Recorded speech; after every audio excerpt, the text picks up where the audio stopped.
up, YouTube? Oh shit, already. Frick, man.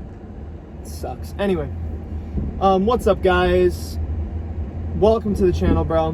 Dude, I was literally making a video earlier about like some training journal that I wanted to do or whatever, and I was like, dude, this isn't fucking me. This isn't what I do. This isn't what I'm about. I was just like, why the fuck am I making a video that I feel like I'm just doing it because I've seen the format done by other YouTubers? And I'm like, it's just like, dude, like, this is something I could say for any of you guys before I get into the main topic of this video, which is how to obtain bigger delts, you know? Just, dude, if any of you guys want to start a YouTube channel or something like that, like, you might not get views, but just do something that's at least, like, feels natural, or it doesn't even have to be original, but just something that feels natural to you. Like, don't do something because you've seen other people do it and you're like, oh, that's how I want my videos to be. Because I fall into that trap a lot as a creator, because to be honest with you guys, I don't think I'm very creative in the sense of like art.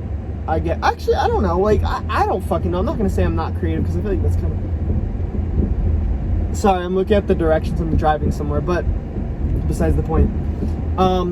Yeah, guys, so just for any of you that are trying to make a YouTube channel or whatever like that, to just like post whatever, do something that feels natural. So as I go on my drive, I'll be chatting with you guys a little bit on how to obtain bigger deltoid muscles. Okay, now if you guys see my delts, like, I would say I'm about 5'10". I'm like 165 to 170. It fluctuates here and there depending on how much water, how much food I've eaten or whatever that day. In the mornings I'm usually lighter, obviously, but as you can see, like, my deltoids, like, they're okay. They're not huge, obviously. They're never gonna be as big as I want them to be. That's just like the lifter's curse, you know what I mean? You guys know what I'm talking about. You're never gonna ever, you know, get to frick shart, dude. Ugh, I'm just gonna lean that back. It's fucking annoying. Anyway, you're never gonna get to that point that you want to get to, so obviously, you know, I'm never gonna be satisfied with my delts, just because you guys know it's the lifter's curse. But I have, so the reason why I'm making this video, I can't even fucking speak. I'm like, so the reason why, it's like, just fucking say something. The reason why I'm making this video is I fell into the trap of spider mode physique. Now, what is the spider mode physique, you guys? Those of you that watch YouTube might have heard some YouTubers, they say things like, oh, you don't need isolations, they're useless, it's a useless movement, it's not going to help you get big, not going to help you get jacked, nothing like that. And I'm here to tell you that's all bullshit for the most part if you want to get big limbs, okay? I feel like to some degree that's true. You don't want to base your program around isolation work. That's obvious, right? We don't want to open up a leg day with a quad extension or a hamstring curl. That would just be stupid, right? Or maybe you do that, I don't know. I personally don't think that's the best way to go about training, okay? Or maybe we open up not an arm day, a upper body day, because I do upper lower, okay? Maybe we open up a upper body day with a bicep curl.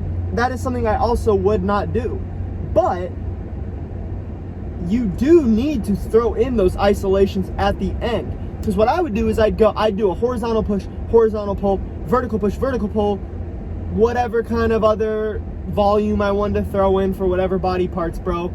And then I would train my core, because I train my core almost every day, and then I would be done with the workout. No biceps, no tricep isolation, no deltoid isolation, okay? This is extremely easy to fall into because it makes sense, right? Like, kinda. I guess it doesn't really make sense, but it kind of does. And so that, dude, I'm driving and I saw this truck and it literally looked like it spawned in. The truck literally looked like it spawned in. We're in the Matrix, dude. But if you guys want to get big arms, which my arms, like, as you can see, they're okay, bro. Like, they're not that great, but they're way better than they were when, like, a year and a half ago, okay? Because a year and a half ago, I was more centered around compound movements and stuff, and I looked at my arms one day, I'm like, bro, like, what the fuck? And my physique just looked weird. And my goals aren't necessarily purely hypertrophy, right? I just want to be decently proportional, which means these are my main goals. Number one is to be athletic, which is to be mobile, to be fast, strong, powerful, agile, all those things for my sport, which is kickboxing. I love kickboxing. I want to switch to MMA one day, but for now it's kickboxing. I want to be good at that sport, right? So that's what my first priority is. But my second priority, besides all those things that come into athleticism, which does include pure strength, right? All those concepts or whatever, is to be somewhat aesthetic, right? So I don't want to completely just be a bodybuilder, but at the same time, I take principles from bodybuilding, and I have nothing against bodybuilding. I know a lot of like athletes, like there's a big bodybuilding versus strength sports or whatever. I don't give a fuck. I would be a Baki character if I could. I would be big, proportional, shredded, athletic, mobile, relative body weight, strength, all that shit. If I could do it, I could. Unfortunately, it's really hard to do, right? I haven't seen anyone do it yet. But who knows? Maybe I'll be the first one day. But besides the point, guys, and good at fighting, right? Because that's obviously what Baki's about. But if you guys want to get big deltoids, right? We're going to jump into the actual point of the video now, right? I'm sorry, I'm kind of been going on a tangent, ranting about the Spider-Man physique. Start implementing isolations. That will be number one. If you want to get bigger deltoids, you need to implement isolations of some sort. Now, I'm not saying do 15 variations of a lateral raise. In fact, I don't actually do lateral raises as my isolation. I tend to go towards Lou raises. I know some of you guys might not know what Lou raises are, especially if you're from generic YouTube fitness, because I don't think they really talk about it a lot. Like the aesthetic bras and all those guys, they kind of just are lateral raise bros, which is great, which is cool, right? But Lou raises, I definitely recommend looking into it. Obviously, I'm in the car, I'm not going to demonstrate. I'm on the highway right now, actually, so I'll fucking crash and die if I do that. But what I can say is go look up a YouTube video. It's super easy movement to perform. Basically, it's a lateral raise, but instead of stopping at midline next to your body, you're going all the way overhead. It basically, the way Alec Ankiri describes it, which Alec Ankiri is a great YouTuber. I have learned a lot of stuff from him, you know, so shout out to him. Shout out to him, he's a great YouTuber, right? He talks about the Lou raise, and ever since I started doing Lou raises, bro, my deltoids, like, they got a lot fucking bigger, especially the medial head. And I think that's a great isolation to throw in at the end of your workout after delivering proper tonnage to the delts in some way, okay? So throw in isolations, oh shit, cop, let me slow down, guys, sorry about that. So throw in proper isolation work, which means you guys need to be doing face pulls of some sort, or rear delt rows, high pulls, anything that works that rear deltoid. You need to be doing Lou raises, which is what I recommend most for the medial deltoids. Absolutely great movement. Overhead press. Oh wait, that's not an isolation, sorry. But yeah, those are some isolations. I don't think you need to do isolations for the anterior front delt, because it's just like already worked so fucking much by every lifter. I think honestly the best thing for your anterior delt is a great weighted dip. You just get an insane stretch on that fucking thing if you go ATG, like not ass to grass, but I guess kind of ass to grass. You're trying to go as low as you can in the dip. Obviously, don't do this if you have terrible shoulder mobility, if it's your first time doing it. Work to it, regress the movement, get into the point where you can really stretch down and get into a deep stretch in the chest and the delt, and I promise you, you will get anterior delt. So don't worry about anterior delt. But step one, do isolations, mainly the Lou raise, at the end of your proper shoulder tonnage, okay? Number two, center your training around the overhead press or some variation of it, okay? So I know a lot of you guys know the overhead press. It's a really difficult lift compared to all the other lifts. You can get strong at bench, you can get strong at deadlifts, squats, all those things. It's not easy, but it's definitely not as hard, I think, and as specialized as overhead strength. I think overhead strength is literally the pinnacle of strength. I think it's super cool when someone can that flew by. I think it's super cool when someone can, you know, overhead press their body weight. That's already insane. I can't overhead press. All right, guys, I'm back. Really sorry about that. Oh shit, this isn't gonna work out, bro. I'll be back in a little bit. We just reached a red light, so I can finally get back to what I was saying. Basically, you guys, I'm not very strong in the overhead press. I would say I can press 115 for 3, which that's not that, you know, it's not that close to my body weight. But of course, we're trying to get better, right? But even then, you know, getting stronger at the overhead press, pressing more weight, whilst also simultaneously shredding your deltoids with Lou raises, you will absolutely see results, okay? I can tell you that. So center your training around the overhead press, whether that be a seated overhead press, standing. I used to do standing, but at my home gym, the ceiling's really short, or the ceiling's really low, short, same thing. So if I stand, you know, I'm in I'm gonna do that. So seated overhead press, standing, even Z press. I did Z press for a long time. Fortunately, my power rack isn't really a power rack, so I can't really do Z press, which sucks. But we're gonna try to get a better power rack because I need one, dude. I need one for the home gym.